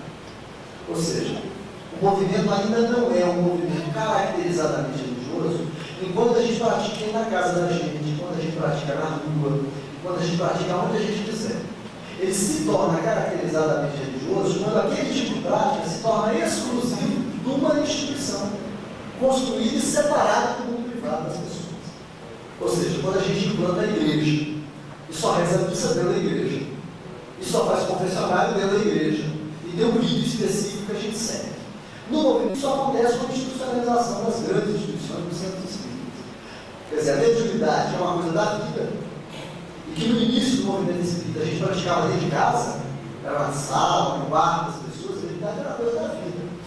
Chico Xavier, por exemplo, psicografava na rua para a pessoa, certo? No início, sim, a mediunidade hoje está só no centro espírita. E quando ela entra no centro espírita, ela ainda passa por um circuito. No primeiro momento, a mediunidade era pública. Na primeira metade do século XX, as pessoas incorporavam o público, atendiam as pessoas em público. Do mesmo jeito que a Umbanda faz até hoje. Quando houve a separação, o espiritismo ainda era assim. Aí o que aconteceu isso na década de 60, a partir especialmente da publicação do livro Desobsessão, psicografado pelo Chico Xavier, final da década de 50 e início da década de 60. O que acontece? Acontece o que a gente chama hoje de privatização da mediunidade. A mediunidade é transferida para ambientes separados, certo? Em que só é frequentado por determinadas pessoas excluídas e dentro de um ritual específico, é o ritual da desobsessão. Certo? Então, nesse momento, essas coisas é que configuram uma expressão de movimento religioso, claramente identificado com o movimento religioso. E uma coisa interessante, como o movimento espírita, a prática, digamos assim, o ritual espírita, e aí eu estou falando de ritual no sentido antropológico, o ritual espírita, ele obedece, em grande sentido, muito do rito católico. Foram católicos que fundaram o espiritismo no Brasil. Se você pegar, por exemplo, a reunião pública, vocês fazem reunião pública aqui no centro? Como é que é normalmente a reunião pública? A reunião pública é assim: a gente faz uma prece à leitura, não é? A leitura do Evangelho, uma palestra, uma outra prece, um passe, uma outra prece e a alma frutificada. Não é normalmente assim? Brasil inteiro, não é? Lá em Goiás eu nunca vi Divinópolis e estou apostando que aqui também é assim. Isso significa ritualização. Sabe como é que é a missa? A liturgia da missa é assim: uma prece inicial, a leitura da palavra, o sermão da palavra, uma outra prece, a transubstanciação da hóstia de corpo de Jesus e do vinho e sangue de Cristo, uma prece de encerramento, e aí distribui a hóstia. Existe alguma verdade? Vocês conhecem a minha pública? Eu um dia falei no mosteiro beneditino da Igreja Católica de Hidrolândia, que é uma cidade a 32 quilômetros de Goiânia, e falei isso para os católicos, eles ficaram maravilhados com a gente. Falou, que coisa linda. Eu falei isso para eles assim: nós somos filhos do movimento de vocês. Onde é que nós espíritas aprendemos a fazer religião? Eu falei, pai, foi uma igreja. Nós até hoje praticamos um pouquinho disso que vocês fazem até hoje. Mas não tem motivo para a gente estar se digladiando. Nós somos filhos da mesma mãe. O movimento católico, o movimento espírita, tem um médico espírita lá de Anápolis, o Jorge Laia, eu vivo citando ele, que ele chama que o movimento espírita brasileiro não é espírita, é espiritório. E somos. Isso é tradição cultural. Quando eu falo isso, gente, eu não estou falando mal do espiritismo. Eu estou dizendo que isso é da cultura.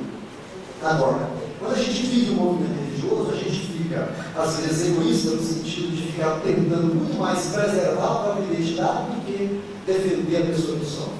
Isso é problema. A gente começa a utilizar as nossas práticas como referenciais para rejeitar as outras. Isso é problema.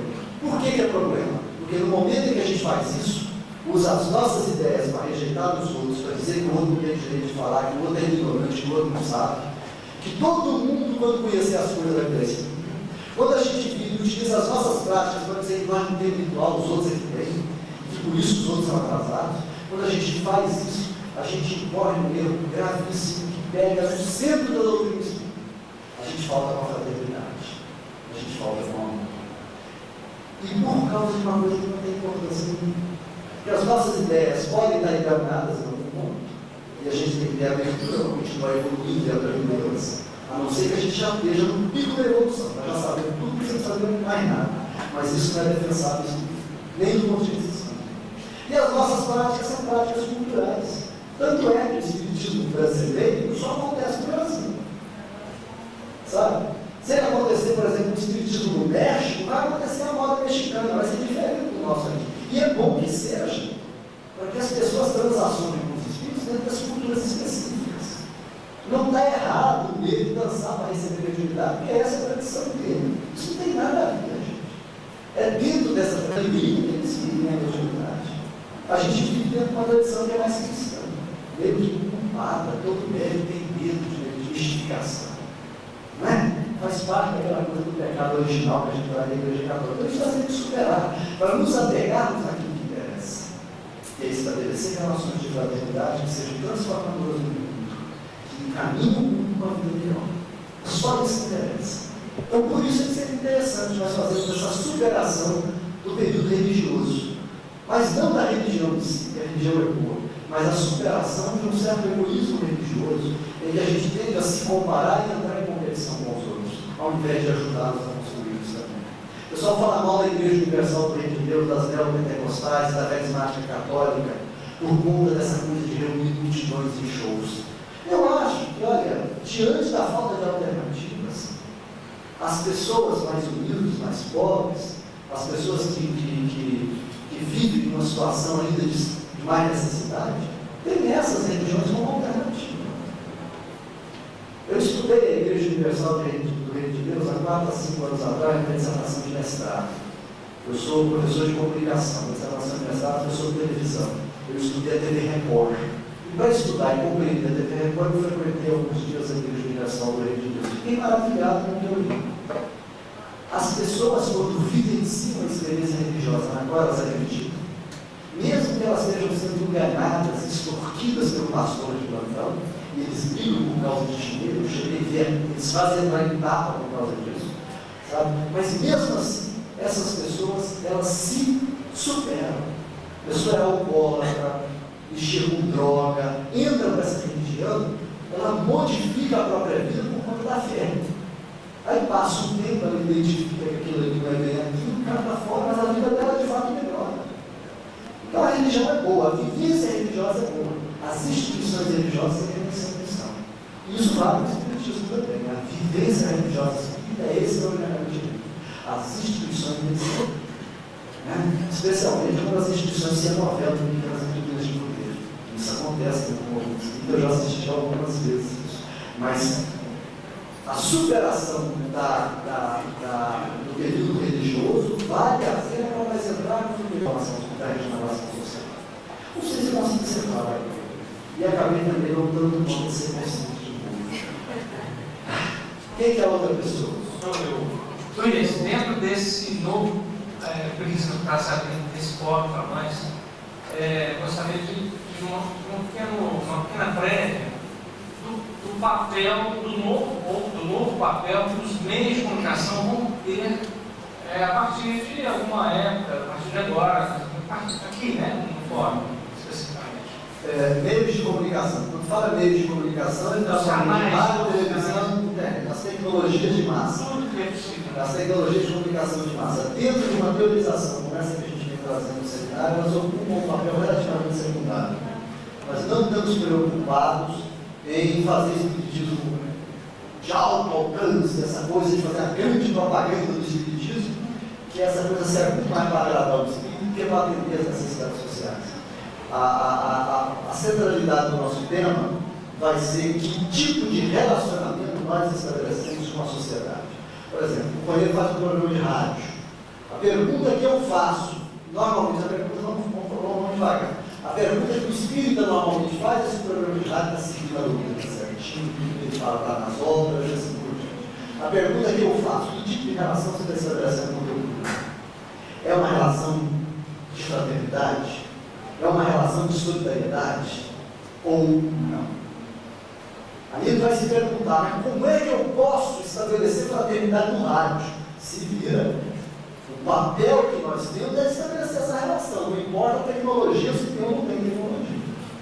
Nós temos um problema que é esse. Se a minha relação for autoritária, se a minha relação for de mera doutrinação do outro, se eu não for capaz de escutar o outro, aí eu não vou antecipar o seminário. Mas assim, tem as marcas que indicam o que é fraternidade, como a gente estabelece essa relação, que jeito que é a relação de solidariedade, que jeito que ela não é. A gente sabe mais que jeito que ela não é do que jeito que é. Porque a gente só conhece aquilo que a gente tem experiência. A nossa experiência é muito mais negativa do que positiva na dimensão. Então, mas esses são os desafios que a gente enfrenta. Então, como fazer televisão, como fazer rádio, como estar na internet, como nos relacionarmos em casa, no trabalho, estabelecendo relações espíritas com as pessoas. Essa a nossa questão. E aí entra aqui que a gente conversou no carro, quando estava vindo do aeroporto, a questão da pragmática da comunicação. O que a gente chama de comunicação não é um simples ato de dizer, mas é a prática de uma relação social. É isso que a gente chama de comunicação. O que torna, muitas vezes, muito mais comunicativo você ficar calado do que falar. É muito mais comunicativo você ouvir do que falar. Ouvir é muito mais comunicativo do que eu falar. Estava conversando com um companheiro, contando do Rubem Alves, que é uma figura intelectual muito importante no Brasil. Ele diz assim, que todo lugar que ele vai, ele vem falar de curso de oratória. Todo mundo quer aprender a falar. Todo mundo quer saber falar. Mas ele nunca viu curso de escutatória, que é muito mais importante, sabe? E que é muito mais comunicativo, digamos. É muito mais comunicativo. Saber ouvir é muito mais importante do que saber falar. Aliás, só sabe falar quem sabe ouvir. Se você não consegue escutar o outro, você não tem o que dizer para ele. Isso coloca em crise os religiosos todos, porque o religioso normalmente tem a resposta pronta antes da pergunta ser feita. O cara vem lá e já sabe quando se diálogo. Nem escutou o problema da pessoa. Nem sabe qual é o problema, nem conhece a angústia da pessoa e já sabe a resposta para ela. Você tem que ler o Evangelho e fazer o tomar a frutificada 50 passes. Certo? A fórmula pronta, o religioso não é capaz de ouvir. Por quê? Porque ele tem certeza demais das crenças dele. Ele tem a certeza excessiva.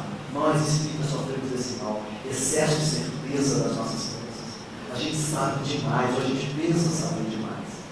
Quer dizer, e a maturidade é conhecer o limite do próprio saber, ou conhecer a dimensão da nossa ignorância.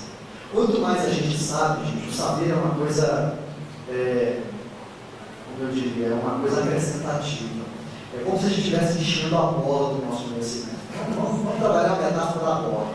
Né? E saber, e a bola vai se enchendo, a gente vai sabendo cada vez mais. Não é? Concorda comigo? Se a bola é o nosso conhecimento, um toque da bola com o mundo exterior a ela é o tamanho da ignorância. Não é? Não, não é? Quanto mais a gente aumenta a bola, maior é o espaço da nossa ignorância. Certo? Nós espíritas às vezes não sabemos disso. A gente pensa que sabe muito e se esquece que quanto mais a gente sabe, mais a gente ignora. Eu costumo dizer para os meus alunos na universidade, eu falo assim, você sabe qual é a diferença de vocês, estudantes de graduação, para eu, que já fiz especialização, mestrado, doutorado, já cheguei no pico da carreira? Você sabe qual é a diferença? É que vocês não sabem nada, mas pensam que sabem. E nós sabemos que não sabemos nada. Essa é a diferença. Vocês pensam que sabem alguma coisa, não sabem porcaria nenhuma. A gente sabe que não sabe.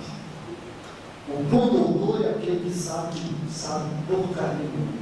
Então, é aquela coisa de quanto mais a pessoa sabe, mais ela aprende a escutar. Mais ela sabe que a experiência, como diz o professor Devezar, a experiência múltipla, a experiência humana múltipla, é complexa. A experiência evolutiva, gente, evoluir, não é uma coisa que a gente está competindo com o outro. Ah, você é inferior a mim, eu sou superior a você. Não é por aí. A experiência da evolução não é a vida indiana, como as pessoas estão na frente, outras estão atrás. A experiência de crescer, a experiência de evoluir, é a experiência de aprender, é a experiência de crescer. Tem coisas que eu sou muito maduro, tá? E a pessoa do meu lado é muito criança ainda naquilo. E tem coisas que aquela pessoa que é criança naquilo é madura demais e eu ainda sou criança. Quem é mais evoluído, quem não é? Isso é difícil. Existem experiências que você tem que eu gostaria de ter para eu crescer. E existem experiências que eu já vivi que eu acho que te faria eu crescer. E a gente costuma, assim, também, por conta da herança positivista que informou ou que serviu de base para a filosofia espírita no seu início, a gente tem a mania de chamar de inferior as pessoas que sabem menos. Certo? Isso está errado. Isso até eticamente não é legal. Eu prefiro assim, dizer assim, que a pessoa às vezes é um medo de infância em determinados aspectos. E ser criança não é errado. A criança não é meio adulto. Uma criança é uma pessoa inteira. Não é verdade? Uma criança é uma pessoa completa. Criança. Um adolescente é uma pessoa completa. Adolescente. Um adulto é uma pessoa completa. Adulto. Mas todos nós temos incompletudes. Todos nós temos espaços para aprender. Temos espaços de ignorância que são muito maiores do que os nossos espaços de saber. E é por isso que comunicar é a arte de aprender, não é a arte de ensinar. Nós não temos, eu acho, que prioritariamente divulgar o Espiritismo. Nós temos que abrir o Espiritismo por um grande processo de aprendizado. Só no dia que a gente se coloca aberto para aprender, que a gente tem alguma coisa para ensinar. Porque aí, aberto para aprender, a gente vai ouvir a necessidade da sociedade. A gente vai ouvir as angústias da sociedade. A gente vai se sensibilizar com a dor do mundo e vai se colocar a serviço dessa angústia, a serviço dessa dor, no sentido de aplacá-la, no sentido de superá-la, no sentido de tornar esse mundo muito melhor. Mas primeiro a gente tem que ouvir. Senão a gente vai ficar defendendo as nossas ideias, caçando aquilo discutindo aquilo que não tem relevância. Se o corpo de Jesus é político, é carnal, se por aí vai, discutindo aquilo que não tem absolutamente relevância nenhuma e se esquecendo do essencial. E aí nós não cumprimos a nossa tarefa, não cumprimos o objetivo para o qual nós fomos encaminhados como movimento junto ao mundo. Pois é, amanhã a gente continua, né? Tem mais alguém, gente? Eu estou rompendo um pouquinho a regra do centro para dar oportunidade para vocês para o diálogo. Eu não vi nenhuma contestação, fiquei decepcionado. Porque o contraditório ajuda eu a aprender, né? Não é legal só vocês aprenderem, eu também gostaria de aprender com vocês. Mas, se não tiver, mesmo assim eu agradeço.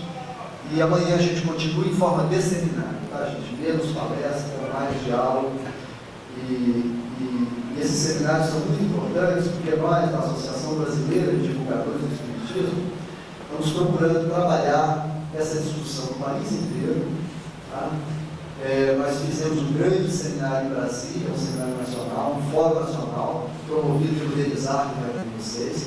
Depois ele fez um fórum regional lá também, discutindo essas coisas. E a partir desse ano nós já fizemos o primeiro fórum em Fortaleza, e esse aqui é o segundo fórum, no circuito agora de visitar o país e discutir com o movimento espírita determinadas questões que a gente acha que são profundamente relevantes para nós movimentarmos o interesse espírita no sentido da transformação social, da renovação social. Cumprimos o projeto de Kardec naquilo que nos foi possível contribuir no meio. Então a gente convida uma vez mais vocês todos, e eu agradeço sinceramente a paciência dos que ficaram até o final, garantir para você que aqueles que perseverarem até o fim serão salvos. Muito obrigado a vocês, gente. Deus abençoe e até amanhã. Nós gostaríamos de agradecer ao Luiz Inácio pela